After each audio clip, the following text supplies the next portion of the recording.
So what are we going to call this thing? I got it. Okay. Incredible, new, fantastic, astonishing, mighty, original, uncanny, sensational podcast. I'm just going to put down infamous.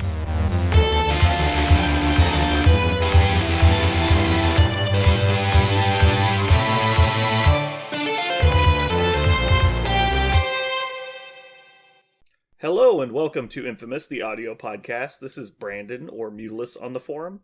And this Parker. I go by Tweak on forums. This is Jeremy, hashtag Parker's back, I guess, whatever that's worth, .com/who gives a shit. Well, I mean, you got to tell people because Parker hates the fans so much he won't tell them. That's true. Go ahead, Parker. Tell them how much you hate them. I think fans are cool. That's not what you said in the pre-ramble. Listen to the not what he was saying. More. Yeah. That's not what he was saying. More on that in the pre-ramble. Yeah, stay tuned for the pre-ramble where you'll find out the truth. Yeah, Parker uses many four-letter words to describe fans. It's embarrassing. It really is. I use words like cool. That's a four-letter word. Neat.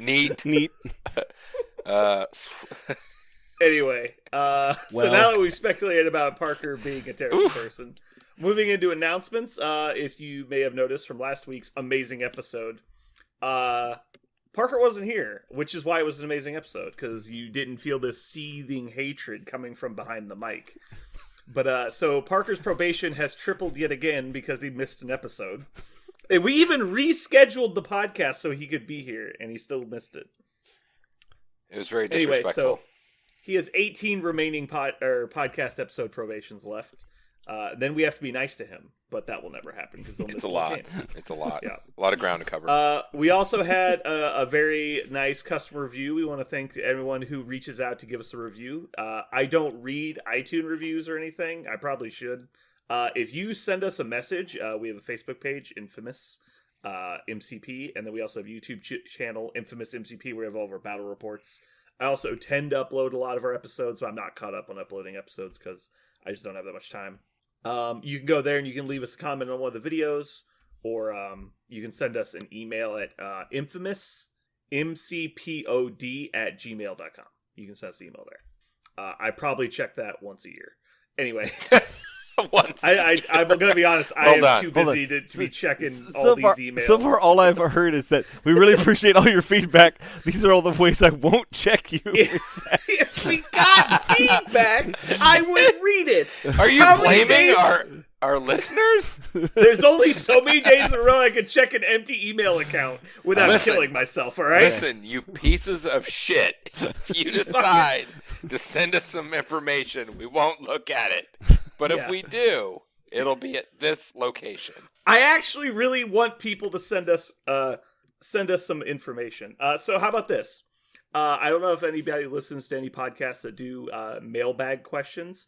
If we get enough mailbag questions by episode 50, so you can get them through the Facebook account. You can comment them on the YouTube channel. I will check our reviews on iTunes and everything right before episode 50, and then also if you want to send us an email, like I said, it's infamousmcpod@gmail.com. I will check those right before as well. If we get enough of them, we'll do a mailbag episode for episode 50.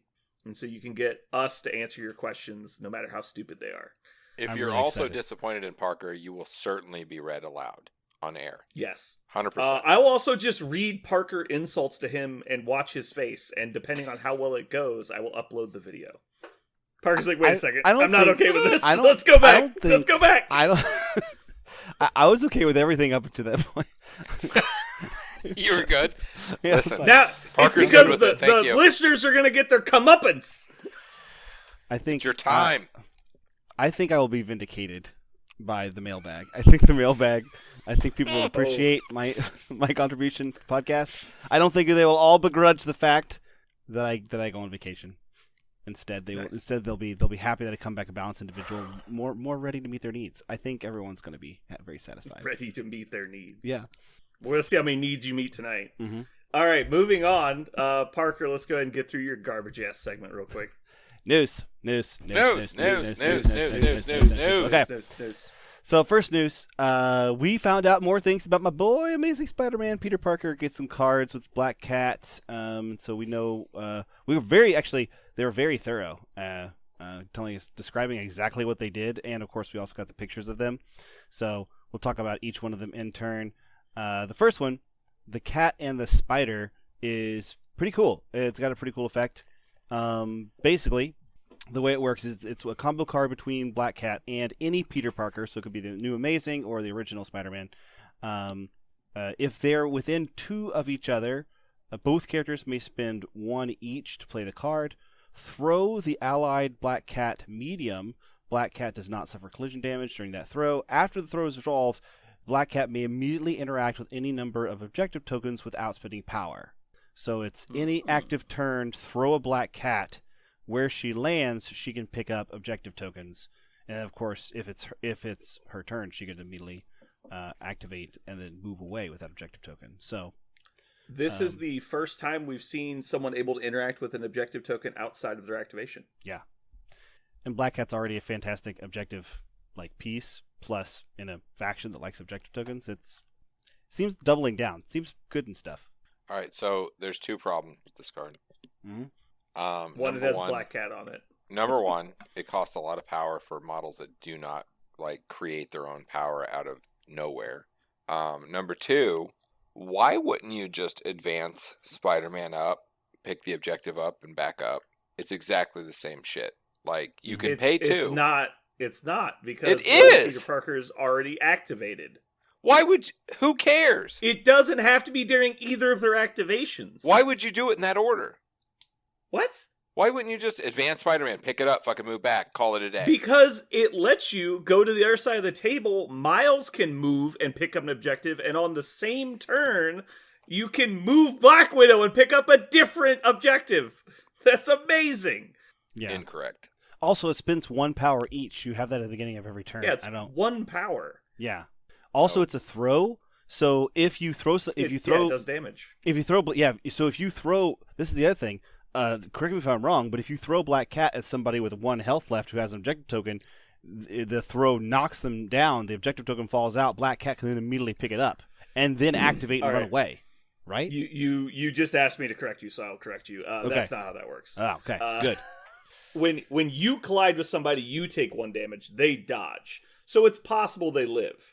They don't just flat take 1. It's you that would normally take 1. She obviously ignores it on the throw. But yes, you are likely to cause damage to a person, yes. Right. That's what I meant. Well, I said 1 damage, I didn't mean automatically gets it. I mean it's likely. Sibling rivalry for these 2. Yes. It's worse than sibling rivalry, but also has the objective mechanic. Yes. I think it's hot garbage. I think you're an idiot. I think you're the idiot. I do not think now it's deal with that.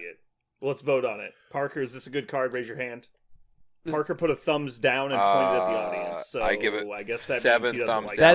That is not at all what I did. The audience is clearly not where I'm pointing. I'm pointing towards the ceiling because I raised I'll go hand. find. They don't know what you look like, so I'll go find a picture on the internet of someone pointing down. Oh, please. It is the rating is bad to very bad. No, I completely agree with Parker. This is a very good card. I think Jeremy's intentionally being an idiot. Incorrect. All right, you really don't like this card? No, I don't. Okay. I think Amazing Spider-Man does all of this shit just fine by himself. And 2 characters that do not generate power on their own. They can't do any of the shit on their own. Why would you put a tactics card in your list? All characters generate power. Huh? All characters generate power. Okay. I just don't see this as being one of 8 cards that you have. How do you have this situation not usable? How do you not have 1 power on either of them? At the point it's practically impossible. Okay, and you're going to use that power to do that? On Black Cat? Yes. When Amazing Spider-Man can do all of that by himself. It doesn't. But you have to spend 1 power to pick up you have to spend the power to pick up 1 token anyway. You still have to spend a power. It's a zero-sum game. The only thing this really costs is 1 power on Spider-Man. I hope that's one of your tactics cards that's in your 5 when I play you, Parker. Wow. That's what I'm Jeremy telling is right. His drink is very strong because he is wasted. you. You are insane. You both are insane. This is a That's good fine. card. What are you Fuck it. talking about? I don't think it's any good. Of all of the bad cards we've seen, you're like, this is worse than like fucking Craven the Hunter's card. Like, I what don't is think it's going worse on? than those cards. Come Well, on. yeah, it's hard to be worse than unplayable trash, but I don't like it. No, I What are will you say. gonna I do? will say. there's Jeremy- heave ho, there's no escape, and then there's the cat and the spider. That's I will like say- the Thank you. level of power. Now right we're there. on the same. I Now will we're say- on the same idea. I Thank will you. actually say this. I do not think it's a bad card, but I do think it's going to be a cuttable card. I think it's going to be a card that you might look at if you're trying to make an 8, or if you're definitely, if you're trying to put him down on the table. I don't know how automatic it is. I don't know if it's an Not. automatic card. Jeremy, it is a Tactus card that generates damage. It's good. Yeah. It costs 0 actions and generates damage for 2 power. It's already good. If you didn't get to pick stuff up, it would be playable, but probably not good. I understand what you're saying. I still don't think it makes your 8. Even if you just played it to get her back on a point to contest, it'd be worth playing. Because it's cheaper than all the move cards. It throws her medium. That's a really long way. Yeah. All right, we're moving on. Okay. Jeremy's crazy. I'm done. Jeremy's crazy. I'm done dealing with you fucking idiots. I'm done. I'm Second- drunk and everyone's wrong. I'm I- Jeremy. Fucking wrong. I have never heard. I have gone off before. I've never heard this side of Jeremy. I don't think ever. You really don't like this card. I don't like that card at all. He's deep in these Sprite mules. I was gonna say. Perhaps. Second Next. card, Aunt May's wheat cakes. Garbage. Sorry, Aunt May's wheat cakes, and this one is actually, I think, going to be on the pile. But any number of allied web warrior cards can spend 1 power. They immediately remove 1 damage and any slow special conditions they have on them. So this is the Avengers Assemble for spiders. It does slow instead of stun. So You mean Second Wind? sorry, Second Wind. Yes, I'm sorry. Avengers Symbol is the move card. But yeah, this is Second Wind. All right, hold on a second. Yeah. Hold on a second. Jeremy, thoughts? I'm going to Jeremy first because he's going to say it's trash. The only reason you play this is in the mirror. If you play a mirror match with spiders, this could have value. If you're not playing a mirror match, then this is horrible. I actually disagree. I think it has no value in the mirror because they're going to kill whoever they put slow on first. Sure. And then with the new Amazing Spider-Man, they're just going to apply slow to whoever they want. I mean, I don't think it makes the 8. I have Yeah. I just look at things now as, does it make your 8 cut, and Yeah, where does it there's land no in that? way this makes your 8 cut unless you're being silly. Yeah. Mhm. There's no way. I This agree. is a bad card. However, if we continue the trend of characters printed on cards eventually make it into the game, Spider-Man 2099 and Spider-Ham are both in the picture. Oh, and Aunt May. So all 3 characters I are mean, now on the table. If I had asked you 6 months ago what's more likely, Cassandra, Nova, or Aunt May makes it into the game, you probably Aunt would May. have said Aunt May. I would have said Aunt May in a fucking heartbeat. Yeah, I know. I would have said wheat cakes. I'm like, fucking wheat Yeah. cakes, motherfucker. Well, Wheat Cakes is in the game, so that would Yeah. have been a good call. Booyah. If they actually put wheat cakes as like a chimichanga, that'd be funny. Yeah. I can't Last- believe they made this card in this dynamic at this state of the game this late.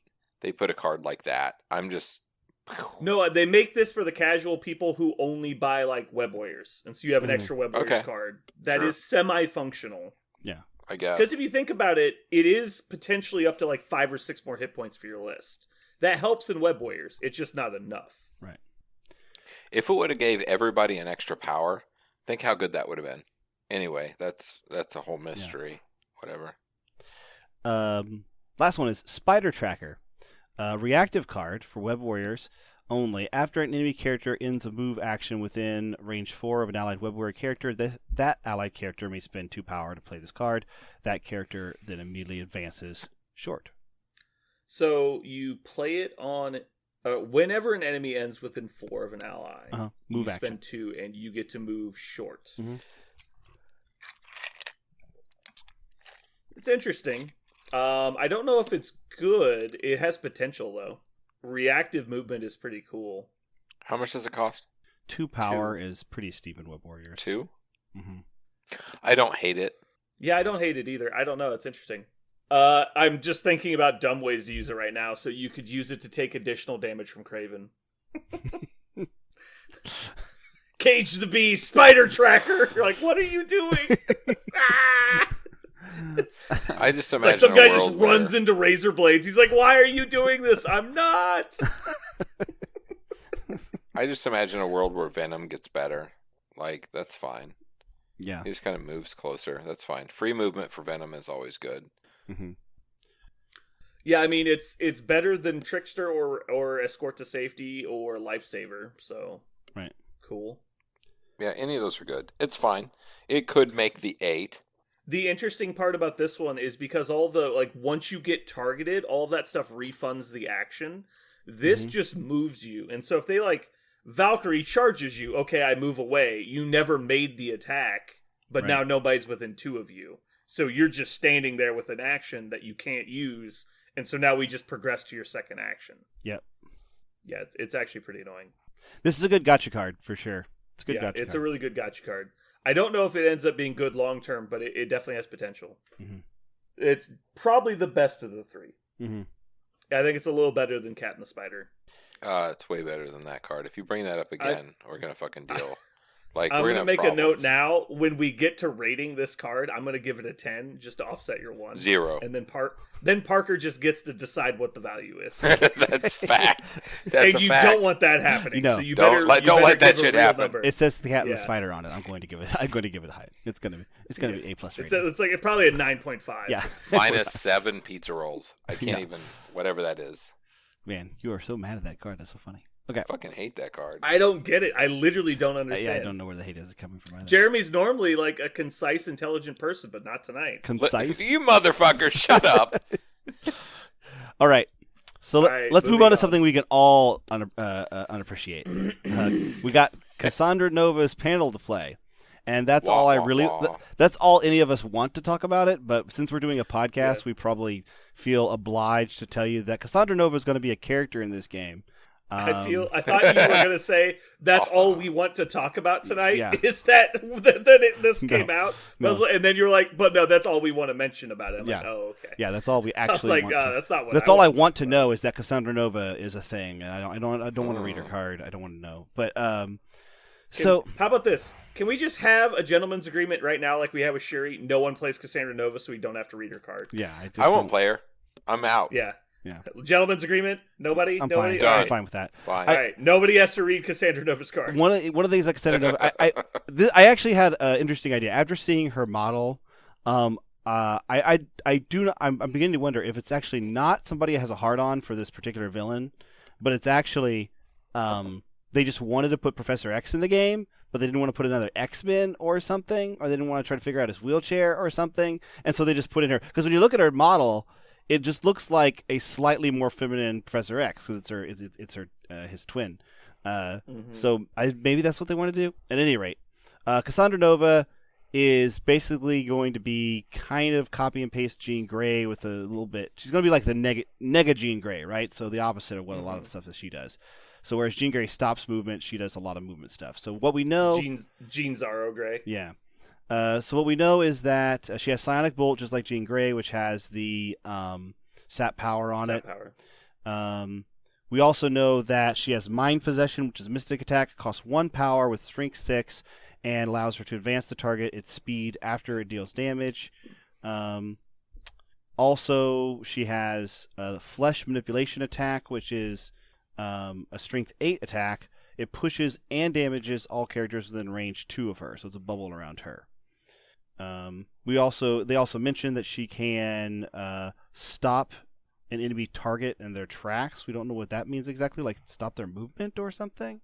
Yeah, I think it's like somebody within 3 attempts to move, she can cancel the move action or something. Telekinesis to protect herself from thrown objects, and then telepathy to distract her opponents and cloak her presence. So probably something like stealth, maybe a super stealth. So, I mean, yeah. She doesn't sound fun to play against. She doesn't sound interesting. It seems like the model's design points were like, all right, let's brainstorm, write down keywords, and they're like, bald, British, uptight. Like that was what they put on the board, and that's what they went with. What's funny is that she's on like a single jet of energy, and and no point in the comics that I have, and I have a giant collection of comics with her. Does she ever do you that? are the number one Cassandra Nova fan I know. True fact. I love. We're going to talk about the comic that she comes from, because the comic she comes from, God. the comics that comes from is great comic. She's actually not a horrible villain in it, but she never uses powers like they have on her model. It's they describe it in the panel to play as a jet of mental force. Yeah, I believe, which is definitely what telepathy is. Yeah, I don't get it. She has mental kinesis, Parker. What the fuck is mental kinesis? I am so. It's when you move things with your mind. The taste in my mouth is just like tannins. It's just like I had bitter tea. Just thinking of this character. I don't. What's that? What's that meme of the Mandarin translation of Star Wars where Vader goes no for the first time, but the subtitle is "Do not want." It's that. Yeah, it Do was not translated. want. Do not Well, want. it was translated into Spanish and then translated into Mandarin and then retranslated back into English For subtitles. And so it was just like Google Translate back and forth and back and forth. Mm-hmm. And then the final product was the final scene in Revenge of the Sith when Vader crushes the room when he finds out Padme's dead is "Do not want." Do not want. Yeah. And the dude that posted the video is like, I was crying so hard. Yeah. It was so funny. It's awesome. So that's how I feel about Cassandra Nova. Do we want to talk about her? Anything else about her? Move on. No, we're done. Okay, We're moving on. Let's go. You will have to drag me kicking and streaming into the Cassandra Nova meta. Yeah. God, I really hope this isn't the one character they miss high on, and it's just like, hey, congrats, she's in every list. I'm like, oh my god. She's a 6-point character that gets released at a 3-point level. Yeah, that'll be it. Yeah. It'll be great. Well, I mean, her kit sounds like it has potential to be broken. Like, anytime you start messing with interfering with other people's abilities, it gets real murky. Mm-hmm. Anyway, we're moving on. So Parker's response to the Cassandra Nova panel play was, "Who the fuck cares?" ? And I wrote something kinesis. And so, You know what? Let's just summarize my point of view as both of those things mashed together. yeah, There you go. something. Who the fuck cares? Yes, exactly. I give a fuck. All right. So we're gonna move into currently playing. Last week, when Parker was gone, let's start sooner. 2 weeks ago, when Parker was here, which was a miracle because he's almost never here, and we did something which was basically we picked what we thought. We drafted the top 9 models in the meta today, and we did that by each of us in turn picking one character, and we each went 3 times. Mm-hmm. With the week that Parker was gone, because Parker doesn't know anything about the game, we decided to choose the counters for these models. And so that was a useful use of our time since Parker couldn't add anything to that conversation. So we talked about all the different things that we thought would counter the what we thought were basically the 9 most popular models in our meta. And we did that, and then as that episode was wrapping up, we realized that the answer to all 9 of them was She-Hulk, and She-Hulk just counters the entire game. Jesus Christ. Yeah, She-Hulk is a gnarly We were like, bitch. we started looking at it, I was like, wait a second. Because we were like halfway through and we had mentioned She-Hulk every time as one of the possible counters. We're like, does She-Hulk just counter the entire game? Are we wrong about She-Hulk? Is she good? And so yeah, it was pretty funny. So anyway, in continuing with that philosophy, I have been paying close attention to games at the store lately. And I have been keeping track of a particular matchup in the game that I don't think anybody knows about.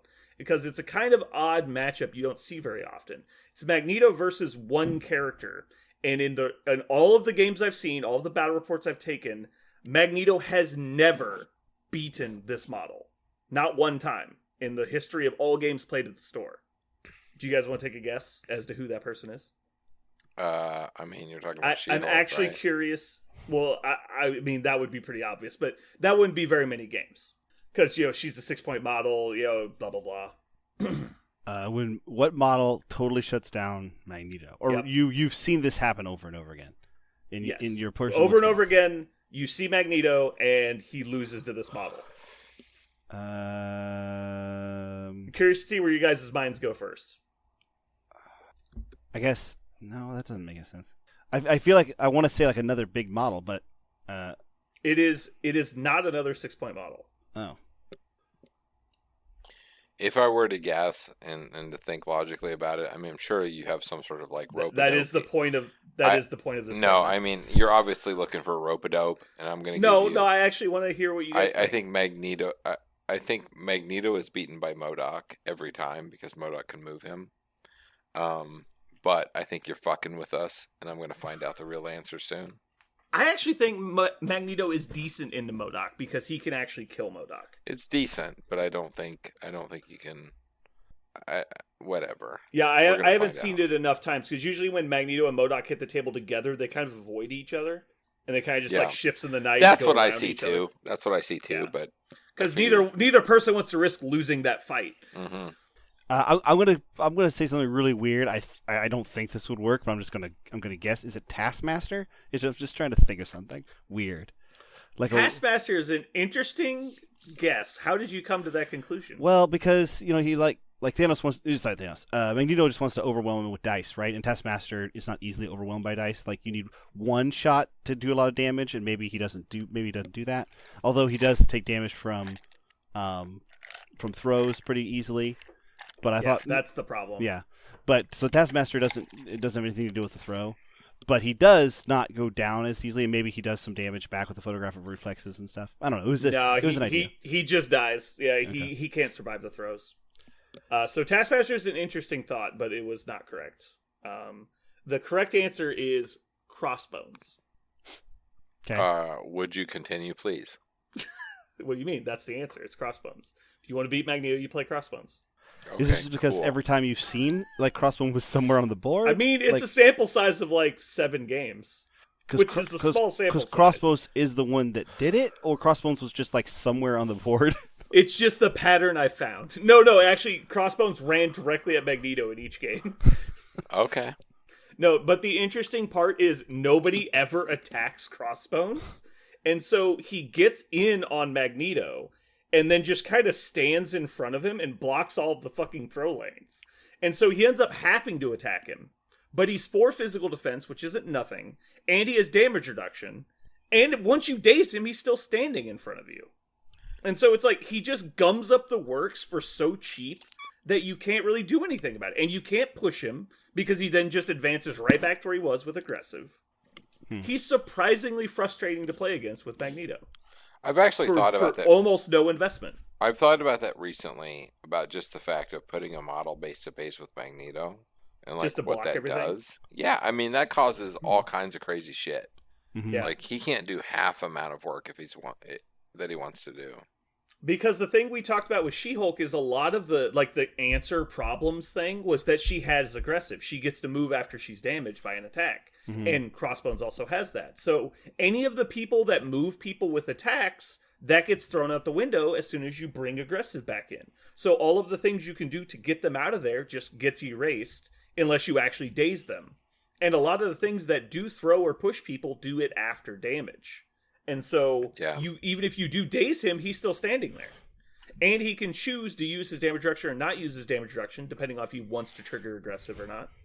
Now, he's not really going to do anything once he gets there, but he's just going to stand in the way and be annoying. And so Magneto's going to have to burn because he's surprisingly good at dodging because he's got the 4 physical defense. Right. And so he's just like, you just have to kill him, and he's not actually easily brought down by most people. And while they're dealing with Crossbones, you just do whatever you want. It's been surprisingly funny. And he's on a medium base, isn't he? Is he medium base? No, he's a small. No, small. no. Only medium base models in the core set were Doc and Ultron. That's right. I was trying to think if there's really nobody better at him than doing exactly that, just standing in front of Magneto for the cost. For 3 points, not really. Yeah. The only argument you could really make is Luke Cage and Lizard, but I don't think either of them have aggressive, so it doesn't really matter. The problem Right. is you have to also have the aggressive, or else he just hits you at range 3 and pushes you out of the way and you never see him again. Right. I'll be honest, like what I saw out of all of this stuff and thinking about Magneto is putting a model base to base with Magneto and dying is the best thing you can do. Yeah. Yeah, you just need to block the throws, and as long as there's a dazed model standing in front of him, he's screwed. Like it's really messed up. Like Yeah. if you can get that to happen, you've caused your entire army to be safe. Everybody you have is now safe. because he I was- cannot throw through them. I was playing Jason, I think it was, and he was confused as to why I kept moving my models the way I did. Because I had a bunch of models that would like move after attacking, like they would have like Steel Rush or some effect. I Mhm. kept moving my models the way he kept looking at me. I was like, why are you moving there? It's like, because I was always moving to the backside of his models away from Magneto. So Mhm. Magneto would have to move to throw stuff at me. Because Mhm. he would always throw it into his own guy, and then once he realized what I was doing, he's like, "That's really annoying." It's like, yeah, Magneto has to move, or he's going to not get to throw stuff. I mean, God help you if you put a medium base against Magneto. Yeah, Like he was that's playing with dazed. Beast, and so he put Beast right next to him, and so my whole army just shifts to the side with Beast on it. He's like, Mhm. "Ugh, like I guess I can't attack." Mhm. And those are It's hard pretty funny. counters. Like when Magneto can't throw stuff, Yeah, that becomes a real problem. Like he can. it's like 30-40% of his damage. Yeah. That's a And big it's not deal. even that it's the amount of damage. It's that like he attacks somebody and leaves them on one. Well, his answer to that is throwing stuff, and he can't throw stuff. Well, you've just cut his damage by 2/3 because he can't throw, and he only does 1 damage with the second attack. Like it's a huge debuff to Magneto. It kind of makes me think that it turns him into a 5-point model, and it's like, ugh.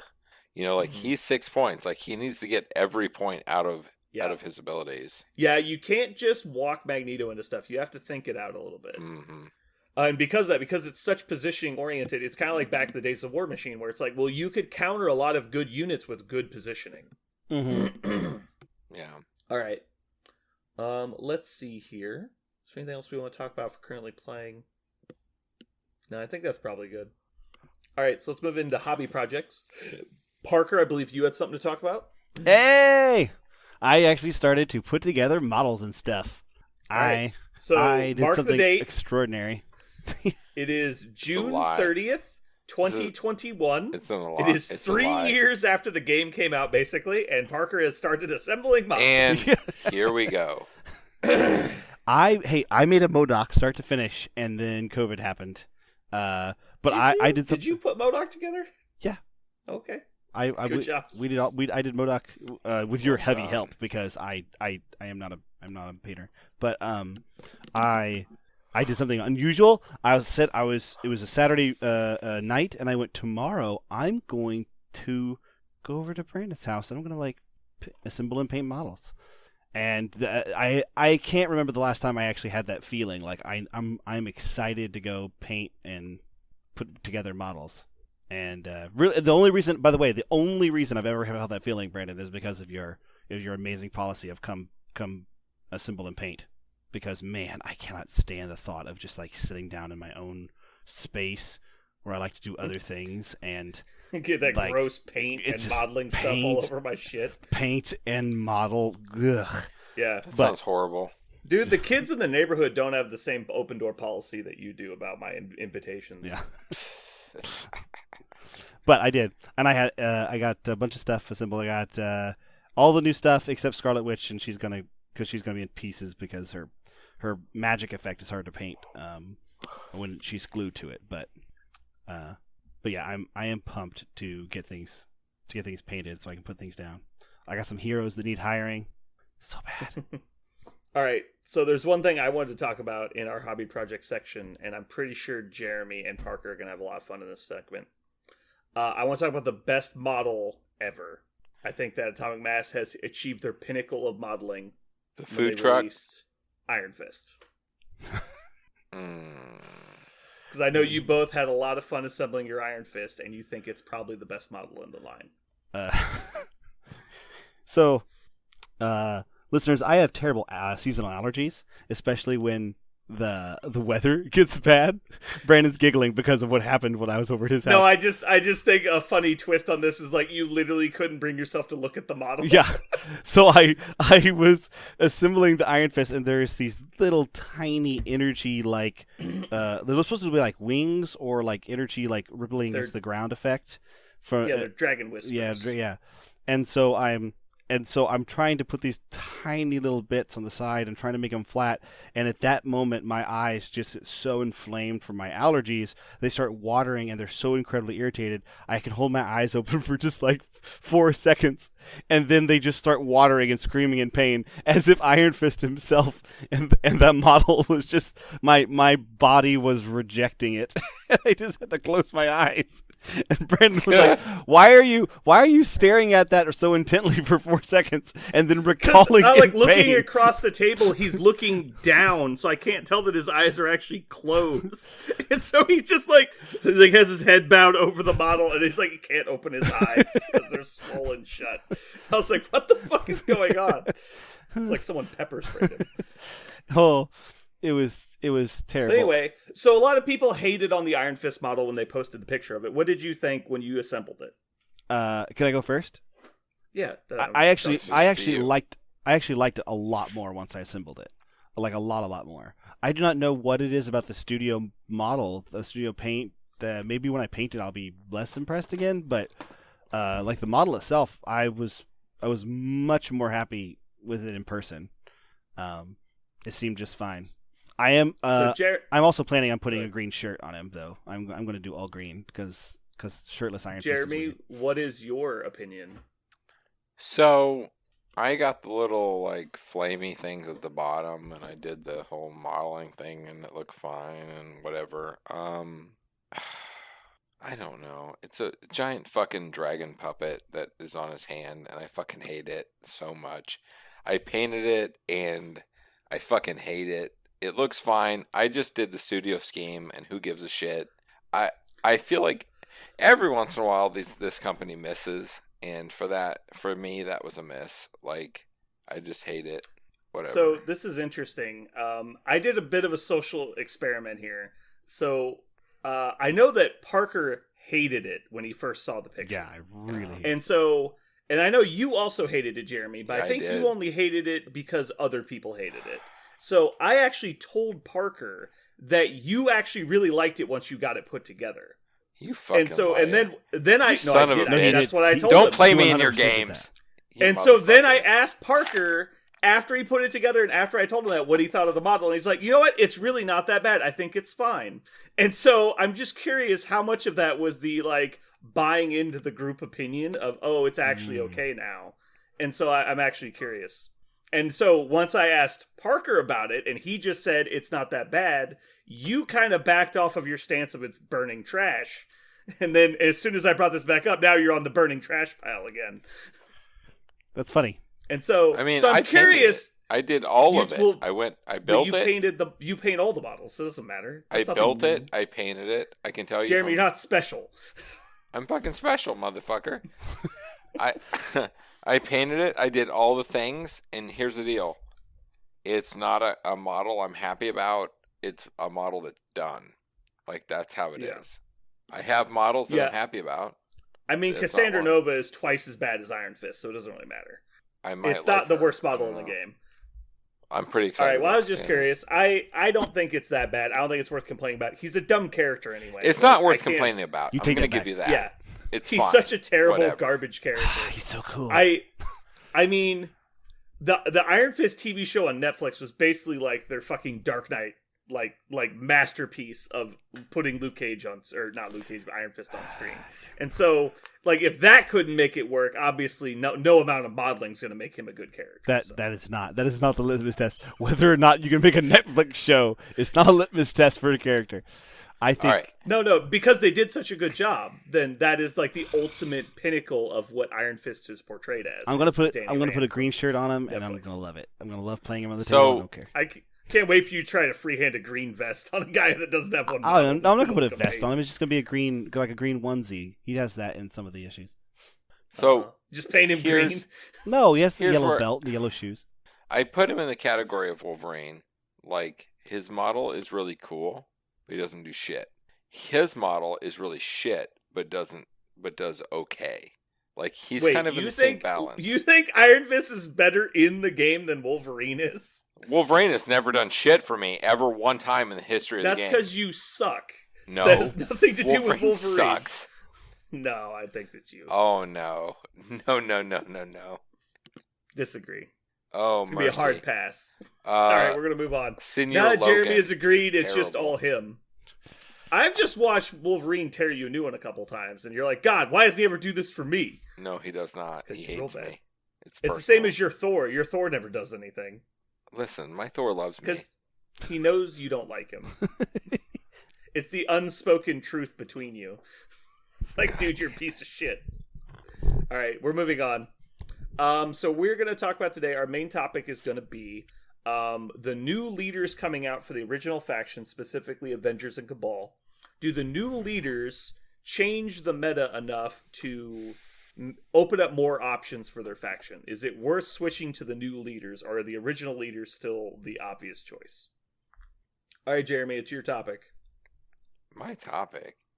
You're like, I didn't want to talk. So, I mean, watching what happens when you play Cabal with Sen is pretty cool. I mean, how it feels and what happens on the tabletop, I really have no idea because I haven't done it. But Yeah. watching Sen in kind of action and seeing so many activations is kind of insane for Cabal.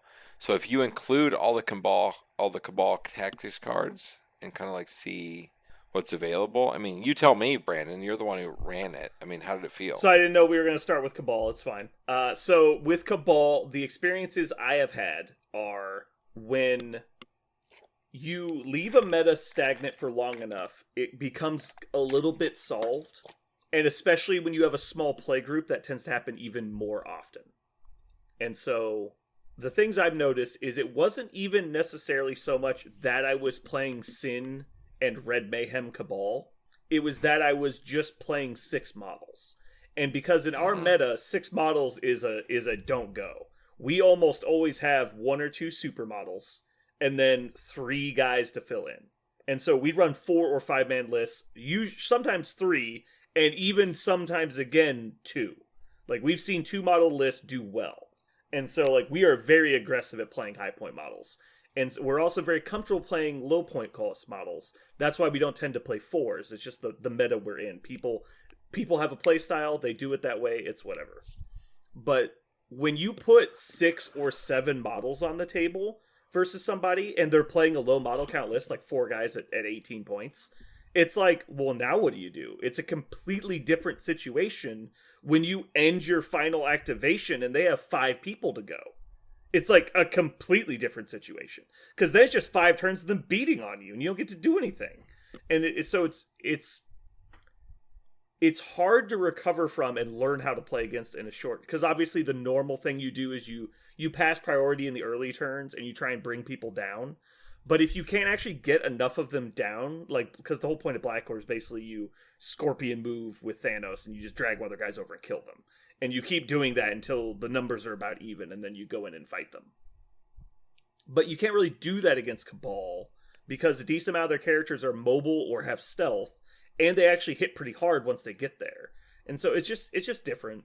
The one thing I have noticed specifically about Sin is your mission selection fucking matters, like, a lot. Like, she does not function on weird missions. Like, Research Station Attacked, it doesn't trigger her leadership. There's several of the blue missions that don't really trigger it. God, it's just weird. Because pushing people off of a point, like on Mayor Fisk, and then the point moves, like, it doesn't matter. Like, you push them off, and then they get to place it, and it didn't matter. It's just, so you have to be really, really careful about which missions you choose. More so than any other characters I've ever seen. Interesting. And so there is a bit of a learning curve there with Sin. Also, knowing that, because the way I've been playing it, I guess I should talk about my list a little bit. I know I talked about it a few episodes ago, but it's Sin, Crossbones, Zemo, and then basically X-Force. So it's Bob, Agent of Hydra, Deadpool, Wolverine, Sabretooth, and I think I squeezed in Mystique and Quicksilver. So the way the list ends up playing out is basically just a lot of 3-pointers. And then you fit in as many of the healing factor guys as you can. And so what ends up happening is you pretty much always go second. And so the early turns, once your opponent goes, you just run people at them. You don't screw around. You close the gap turn 1. Like, they move up to take points, you run at them double move. And you stand on top of them.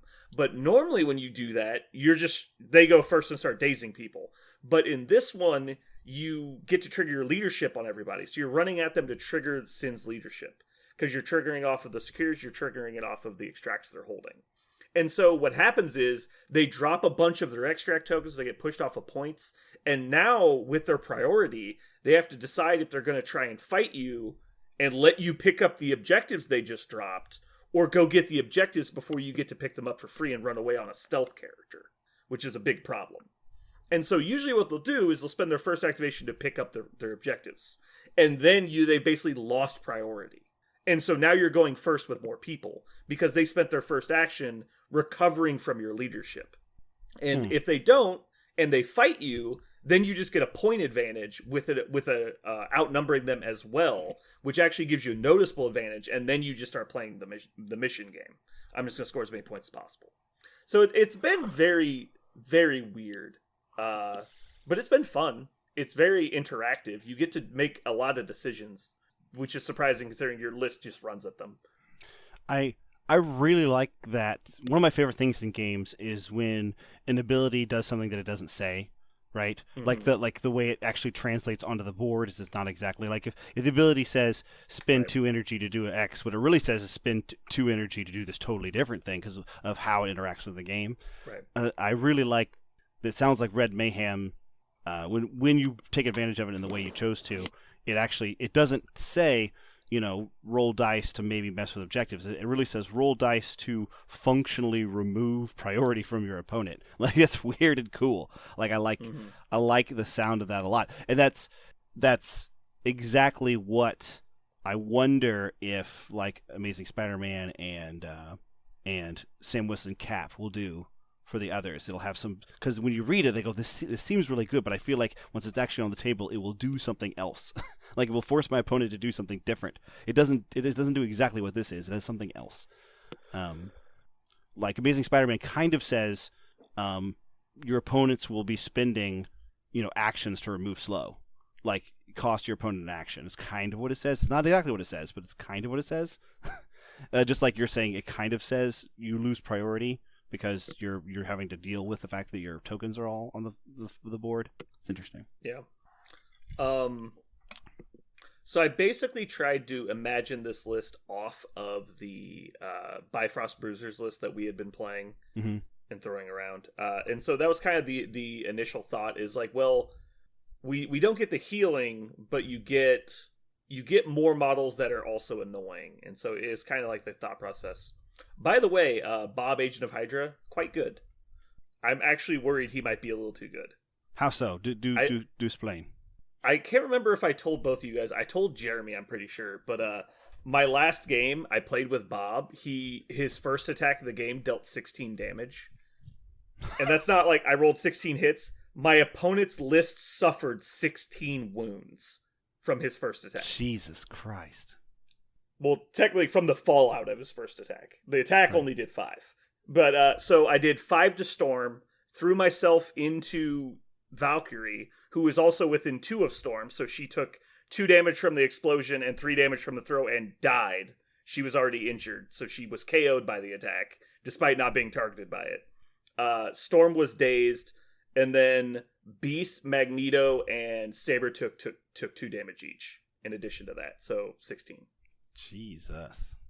I almost lost that game, actually, but yeah. It's crazy that a model can do that. So one time, kind of like. Well, it helped that my opponent had 5 models within range 2 of each other. I was going to say, that's... you got the Yahtzee, but... Yeah, it was pretty funny.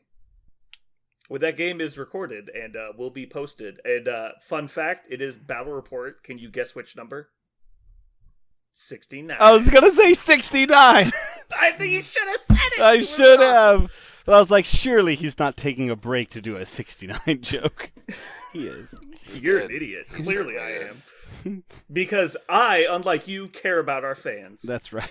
Yeah, that's what our fans want, the hard-hitting allusions to sexual content.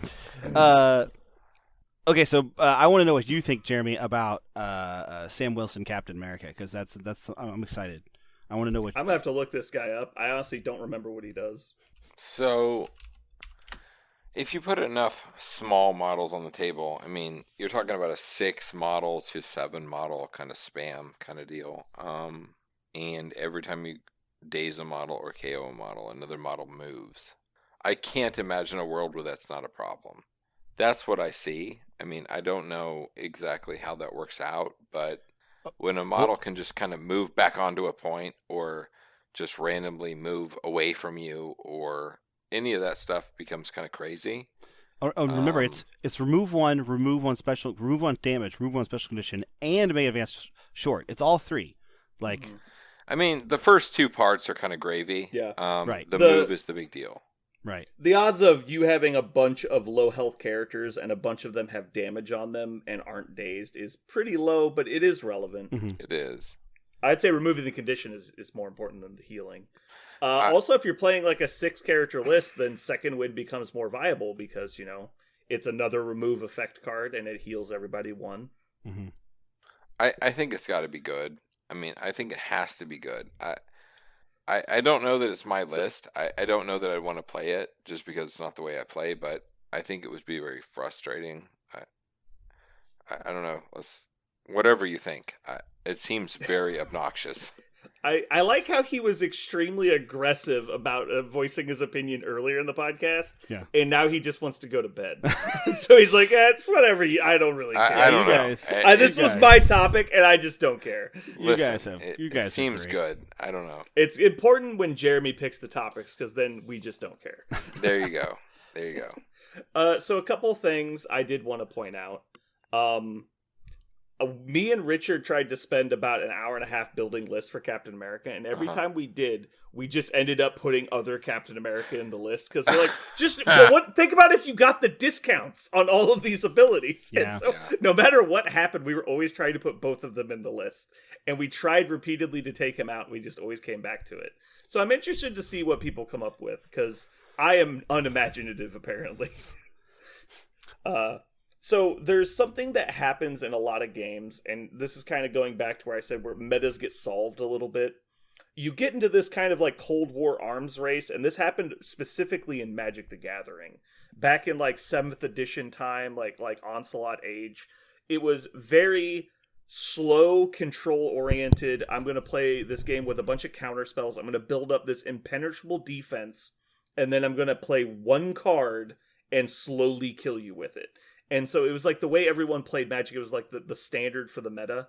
And then eventually it gets to the point where you've gotten so bloated and big and immovable that people can just get in under your defenses by playing Rush. And so the way that they ended up countering that is people just play like Goblin Rush, like just basic goblins. I just charge you with goblins. Like you can counterspell a goblin, but it's massively inefficient. I'm just going to play more of them. And eventually you're just going to run out of gas. Like you can't stop all of them. And so the go wide strategy is a very popular way to counter the super list that happens in a lot of metas. And so it's interesting to me that both Avengers and Cabal naturally fell into this trope of build the super team. Build the team that is like unstoppable offense while having massive synergy and defense combined with it. Because it's like MODOK and Magneto and Red Skull. Now on the flip side, it was like Thor and maybe Cable and Captain America. You just build these little bricks that can't be beaten and slowly walk over your opponent with them. And now the 2 new leaders for those same 2 factions are conveniently 3-point leaders that encourage the go wide strategy. You might say there's a fearful amount of symmetry in these 2 factions. I agree. I got him. I fucking got him. It was like a 10-minute monologue for that. It was great. I followed the whole thing too. What an idiot! No, I actually meant every word I said. I just threw that in as extra. I know. That's just a little twist the knife for that was just a little tip. That was for me. Got it. Which is another Sin reference. Go ahead. So, what do you guys think? Do you think that's an apt justification? Like, do you think they started designing the game around these heavy synergy lists, and now they're just like, just take models, just go. So Put more stuff down. what are the tactics cards that separate them, right? I guess that's the question. So, well, Cosmic Invigoration is Red Skull only, and it's definitely leans in the favor of the like high efficiency models, like massive like group killers like MODOK and Magneto. Mhm. So getting to activate those models multiple times is really powerful. But like Avengers Assemble is pretty team friendly either way. Mhm. Mm-hmm. So is Dark Reign. Dark Reign's very team friendly either way. Actually, I'd say it's more beneficial to the numerous list, the outnumbered Yeah, list. Dark Reign's a really good card for them. And that was honestly one thing that's helped me a lot in my Sin Cabal list, is because you think that like Deadpool and Crossbones and Sin and Zemo can't punch through like a Magneto, but then you do the math and you're like, all right, well, Magneto activates at some point. I play Dark Reign and 4 people pile on him. It's like, well, I guess he dies. Like you Yeah. just there's Yeah, just no not doubt you don't about have that. anything left to stop them. Like you just Yeah. watch them attack you. I was just thinking about the Avengers list with Cap, so with Sam Cap, and Sam Cat. that's a lot of like there's a lot of 3-pointers in there, and all of them like move when you do stuff. I like to think about what's this going to cause my opponent to do, right? Like you said, like your list ended up costing your opponent priority. I think Amazing Spider-Man is going to cost people activation actions. I think Avengers Sam, does he just like, my army is not where you think it is? So it's things like Black Widow, Agent of S.H.I.E.L.D., because she moves when you target her. It's Luke Cage and Iron Fist because they can move with their tactics card. Like The thing I think it's gonna do is it's gonna allow the like hyper blitz tile list, because like let's say you turn 2, you've both postured for positioning in turn 1. Turn 2, you send in the first guy, he goes in, charges in, attacks. They daze that person, which is normally really good because you're not giving up priority to daze people. But what happens now is the next person just moves into position to attack you. Mhm. And so you're going to allow this chain of incoming attacks if you only daze the people that are right in front of you. So you're going to have to reach out and break up that chain at some point. You have to go target the people in the back so that you can daze them before they go instead of dazing them after they go. Mhm. Personally, Falcon is extremely... just for the record, I'm going to call Sam Falcon from now on, and Steve will be Cap. Yeah. That way we can just, for clarity, because there's no Falcon in the game right now, it's just the Captain America Sam Wilson. Yeah. So Sam is Falcon, Steve is Cap. Okay. So Falcon is maneuverable enough to get in afterwards. We also know that some characters that have charge like Valkyrie or Hawkeye are really good at getting in. But you're going to run out, if the plan is take just 2 and 3 point models, you're going to eventually run out of models that have good attacks and can move. And so you just need to target their people that are mobile, I think, and you'll have a chance. Because there actually aren't... We actually did the math. There's actually a lot more 3-point Avengers than you think there are, because Yes. all characters are in the Avengers affiliation. Yeah. Which helps. When every character in the game is in your fucking affiliation, it gets real easy. But a lot of them are not what we would call good characters or even playable. It's because it's like the Pimtech guys are 2 of them, Mhm. and then like you can't take both Black Widows, so one of those is out. So we've already hit 3 models you probably don't want to play. Iron Man is not mobile and doesn't do enough damage really, because the one thing he doesn't do is hand out more power. Mhm. And so Iron Man, despite being a 3-point model with a range attack in this list, I don't think actually synergizes with Falcon. Mm. And so I just I don't know if the list is good enough on its own. But yeah, playing against 6 models at 17 points is pretty annoying. But I think War Machine might. War Machine might. Sure, War Machine will be quite good, Yeah. but you're gonna. Pick which 5. I mean, if we're doing Right. regular Black Widow to get your 2-pointer, because we're doing 17, you need a 2-pointer. So Yeah. we're doing original Black Widow, Hawkeye, War Machine, Falcon. Then what, we throw in Valkyrie and Probably- what's another good Zemo maybe if you're just looking for characters. Well, what you wouldn't put, you don't want to. I was going to say Quicksilver is because he doesn't do. Quicksilver would also be fine. Um, He has a pseudo charge. Iron Fist, Luke Cage, maybe because they're both Avengers too. I think Luke Cage would be a really solid add. But yeah, I think the list type will exist. I just don't know. I don't know if it will be overwhelming, but I think the potential is there. Yeah. Jeremy, while you were gone, we decided from now on Sam Wilson will be Falcon and Steve Rogers will be Cap. So I if you're think referring to okay. Sam, call him Falcon. I think I'm gonna refer to him as Sam. I think I have to deal with that. It's an emotional choice that I've picked. Hold on, let me put down. We have to add a probation episode. Hold on. So I'm on probation now. Yeah. Better watch yourself. This stuff starts tripling real fast. All right, listen, I'm going It's to a slippery backtrack. slope, I know. Yeah. Parker, help me through this. We've only done 40 episodes, and Parker has 17 Fuck. probations. It seems bad. I'm working on my first demerit, I think. First to merit. Yeah, we're well on our way towards one disagulation. Yeah. What? right. Actually, I want to say something kind of interesting about our conversation so far. I've noticed that our conversation so far has been about like list building, because like you mentioned, Avengers and Cabal both got a second leader, but they're both huge factions, and I think they were strategic in asking people to think about different ways to build those factions. But Amazing Spider-Man, Mystique, some of these other secondary characters, it doesn't actually change your list that much, I think.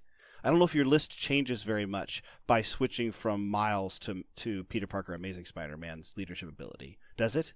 I don't know if it changes. Well, there's so such a much. small faction that you're locked Right. into like 3 of the same 5 models, and so I don't Exactly. know that it actually does get.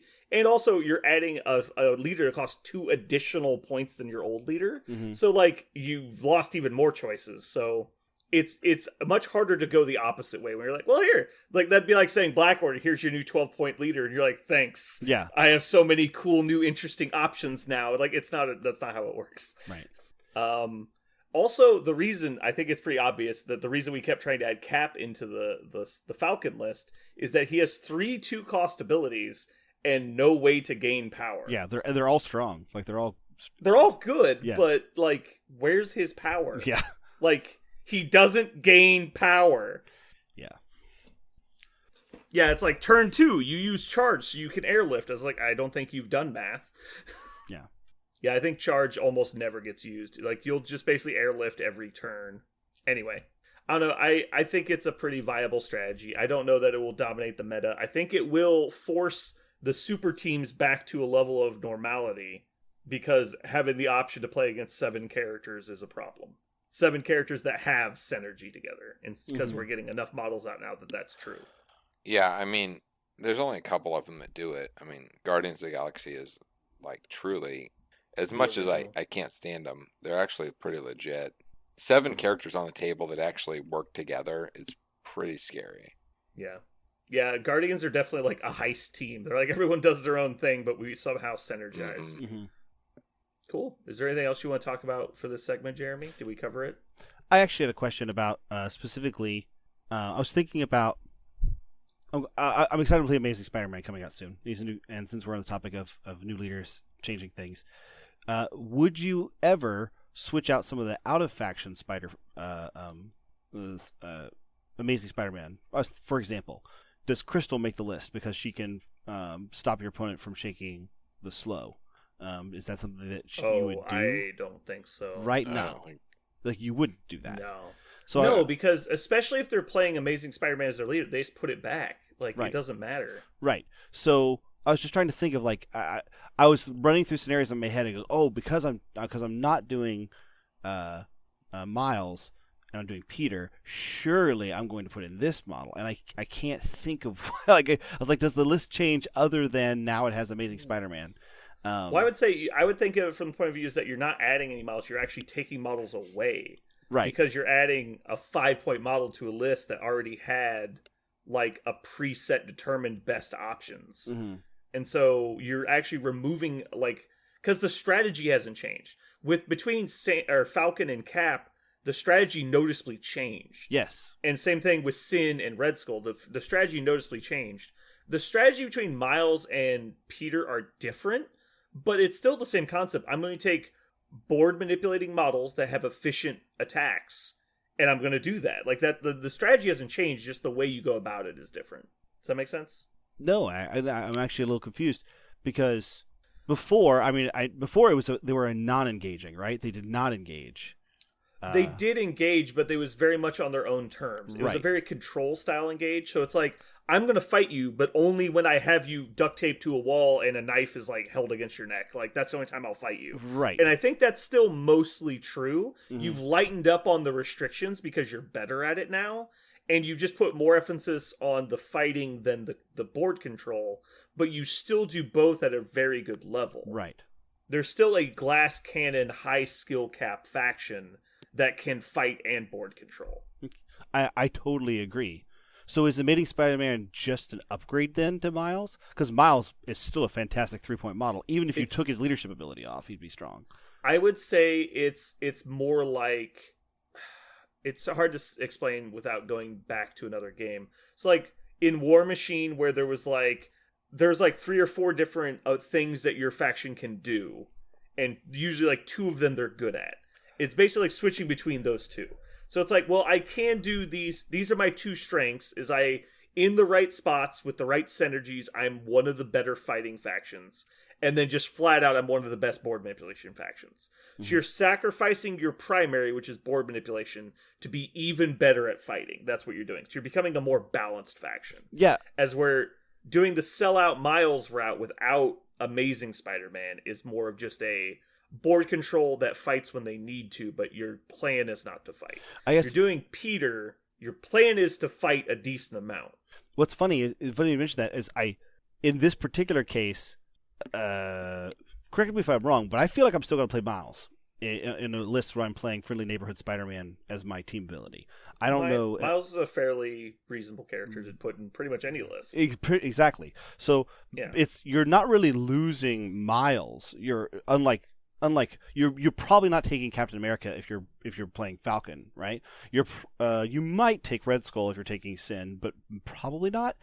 But with this one, it's actually the opposite. You're just losing the other Spider-Man. So you lost, arguably the best control character in the game for a more fighty character and 1 extra point. So really, he costs 1 extra point on your list because you're not taking out Miles. Miles probably stays in, even though you're not using his leadership ability.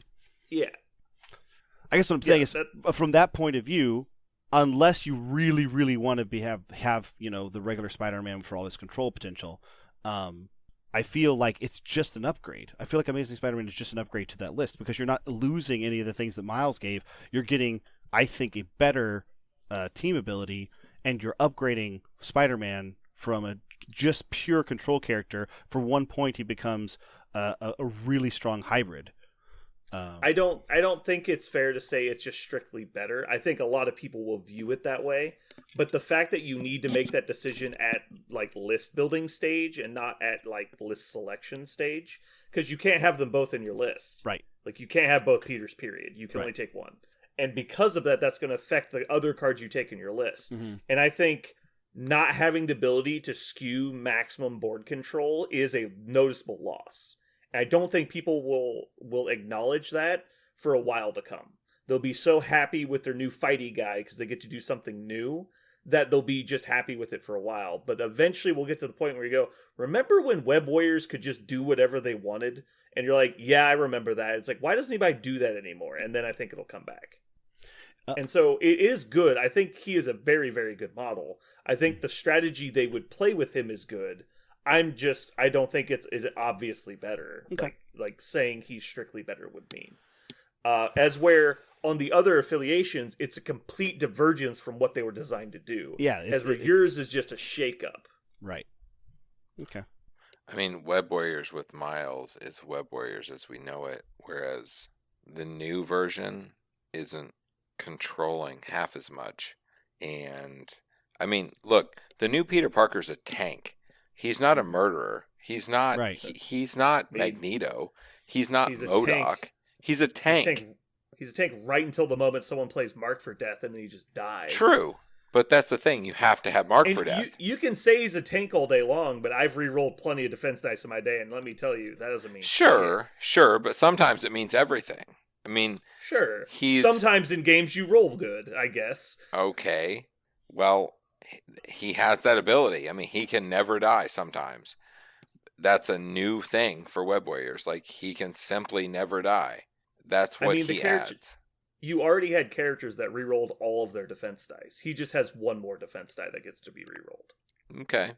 I just don't think... I think it's different. I think both factions are... I think both versions of Web Warriors are very different.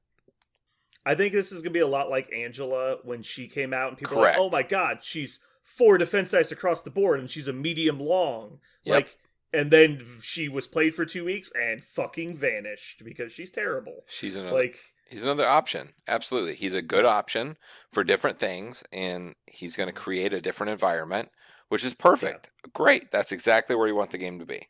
I feel like Angela was the Ebony Maw to Peter Parker's Magneto. I think he is going to be... Don't ever say that word again. Well, Ebony Maw was the attempt and failure. Ebony Maw. He was the attempt and failure at creating the ultimate psychic character. And so they learned from their mistakes and created a successful version with Magneto. Because you can look at their cards and go, yep, I can see where they got a lot of these ideas. And then you look at Angela to Peter, and it's very similar. They have almost the exact same frame that they have built upon with other abilities and learn from their mistakes. I think he's going to be a really good character. Yeah. I don't think he's going to be like, God, if only we had a way to kill fucking Peter Parker like that. I don't think it's going to be a thing. Like Thanos exists. He's way harder to kill. I agree. I do not disagree with any of that. All right, so we're going to move into our next topic. It's going to be from the forums. I had just a couple quick things we're going to cover. There's just a quick clarification. Some people were confused because of the way it is worded. So both the cards Shush and No More Mutants state that when someone uses a superpower within range and it qualifies, you can play this card. The action counts as spent but does not take effect. And since abilities like Charge that require an action count as being used, do you have to spend the action to use the power? The answer is no. No part of the effect actually takes place. You never actually lose the action. So if you do a charge and they play No More Mutants, you get your action back. Moving on to our next one. This one is End of Activation effects and Team Tactics cards. So we have been playing it because it was clarified in a previous post about All You've Got that if you can play all, because the way it triggers the end of the activation. You can play All You've Got after you have the check mark, because if you don't have the check mark, you haven't activated. It's a very confusing thing because there's a couple things about the rule set that are not well written out. I wish they would address them and clean them up with an errata, because especially since the rule book is a PDF and they could just change it.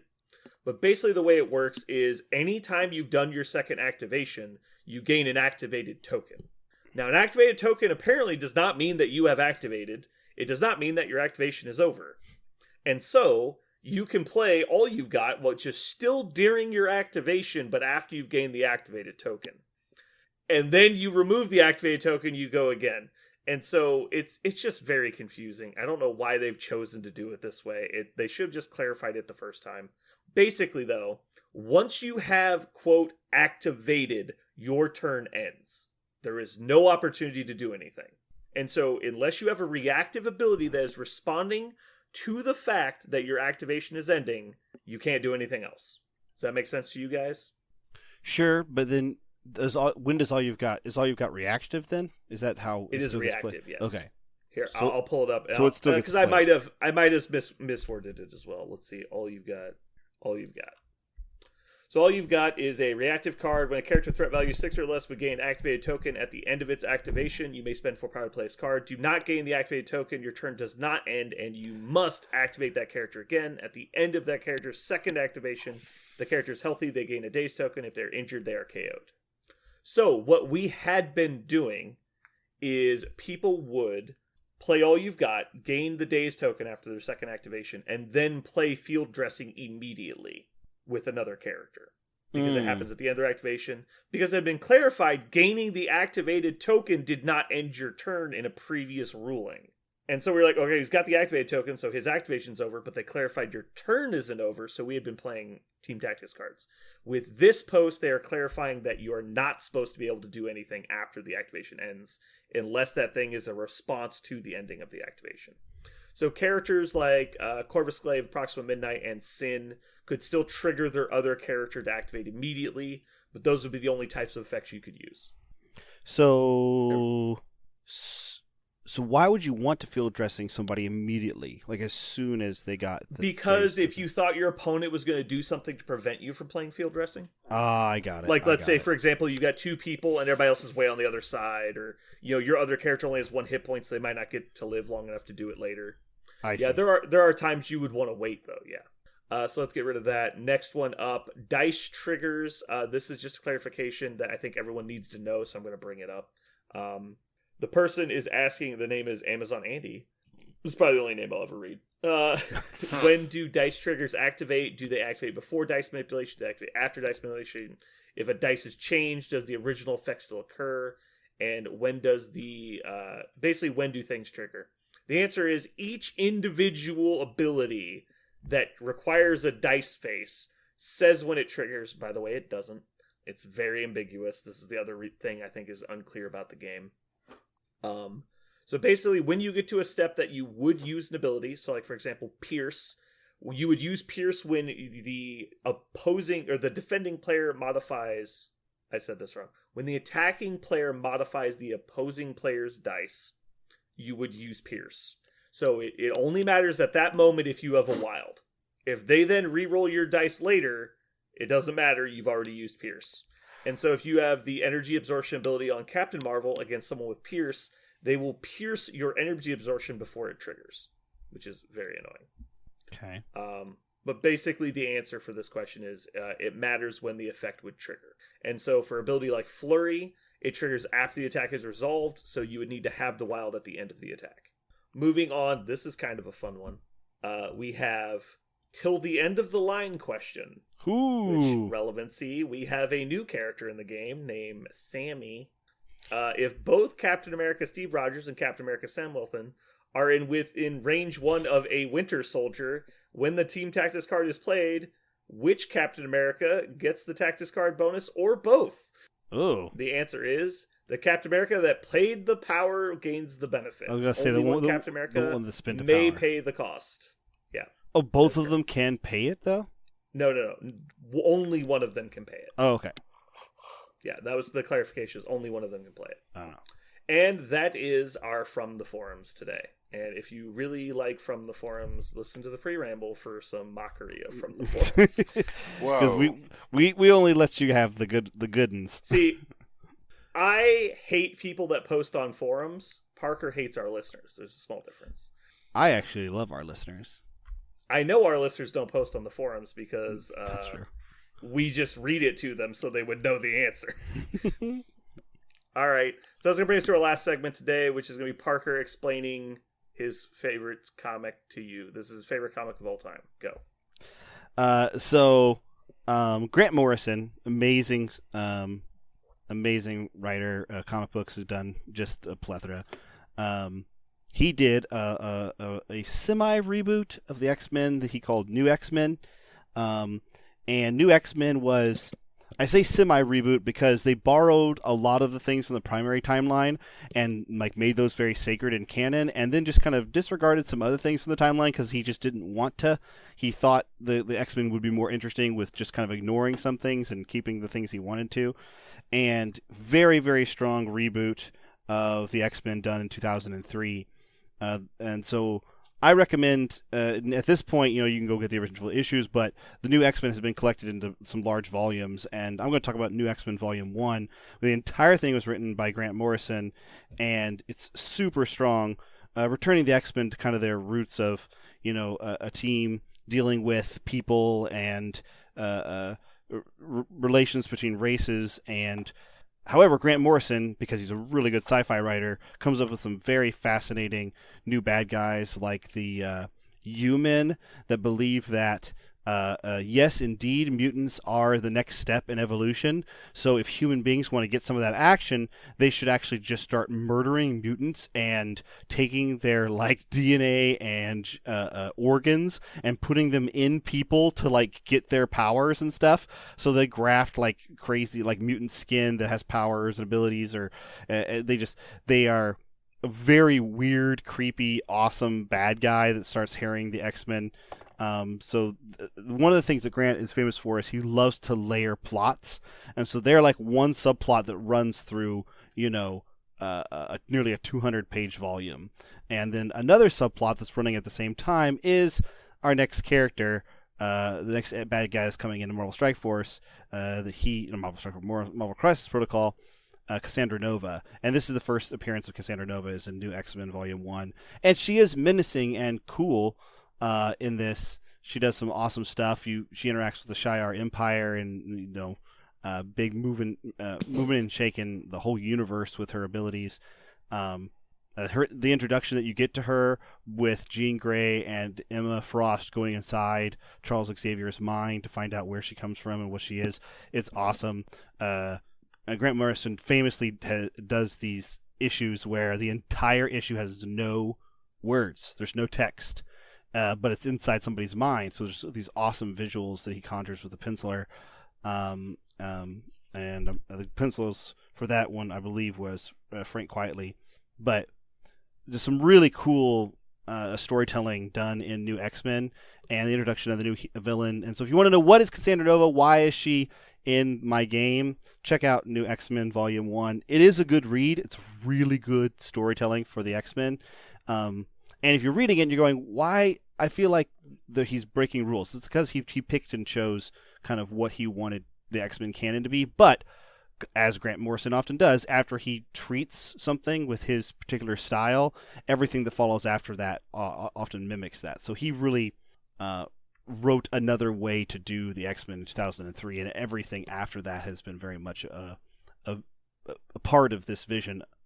So it's really good stuff. Really good stuff. I'll do you one better.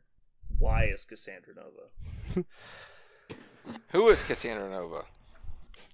When is Cassandra Nova? Right. Alrighty. Well, I think that's going to wrap it up for us today.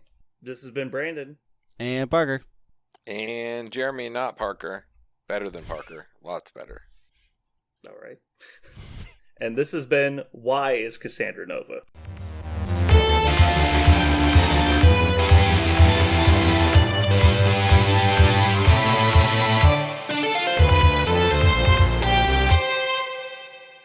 What are you confused about, Parker? No, this is interesting. So you know how there's a 3-point seatbelt in cars. Yes. But the original. Oh, I've read this article. Yes. Yeah. The original one was just a waist belt, but Volvo was actually the one who invented it, but they refused to patent it because of the safety possibilities. So they were the real Elon Tusk of their day. Yeah. Yep. Elon Tusk. I love those. That's very interesting. I like that. I like that a lot. It's a triple cut. Mm-hmm. Anyway, as I was saying, I spoke to David Jones, and he informed me that he got his cards recently for the new Netrunner expansion. Excuse me? Are you guys ready for this? What? The Project Nisei finally happened, and they have officially produced a new expansion and core set. Oh, Jesus. That's the online group, right? Yeah, it's the online group. So basically what happens is you contact them and they send you the PDF of all the cards, and you just go to whatever print to demand like card studio you want, and then you just buy the cards from them. Because they're doing a non-profit, that way they don't get in trouble with patent law. Because if they don't make any money and they don't damage or defame the product, then you can't sue them for damages because there are no damages. Mm-hmm. You can't take their profits because there are none.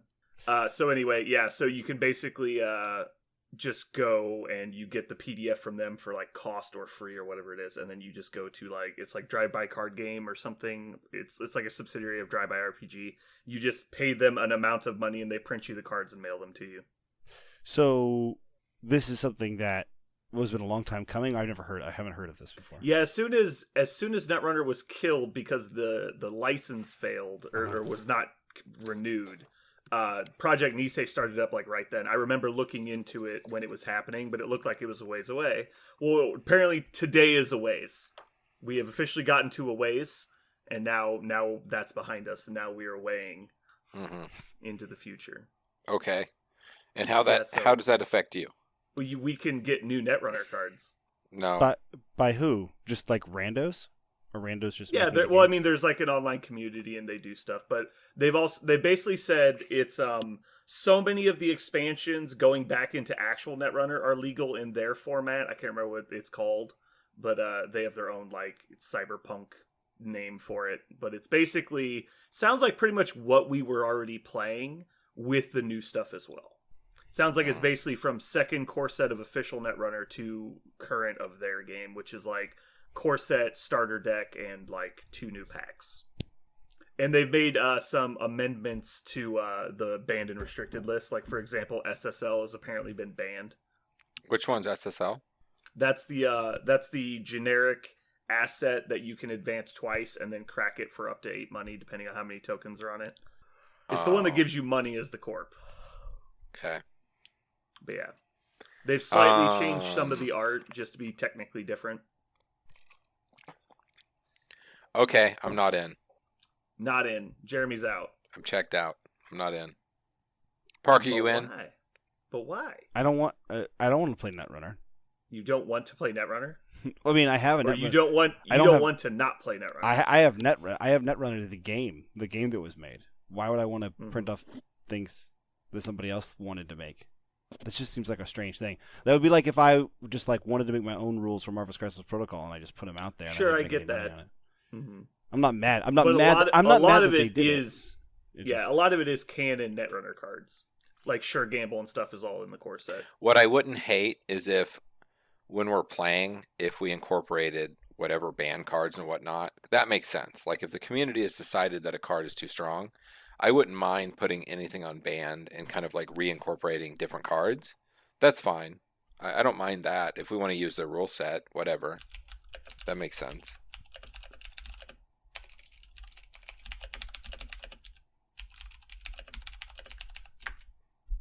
Are you interested in playing this, Brandon? I get the sense that you were interested in playing this.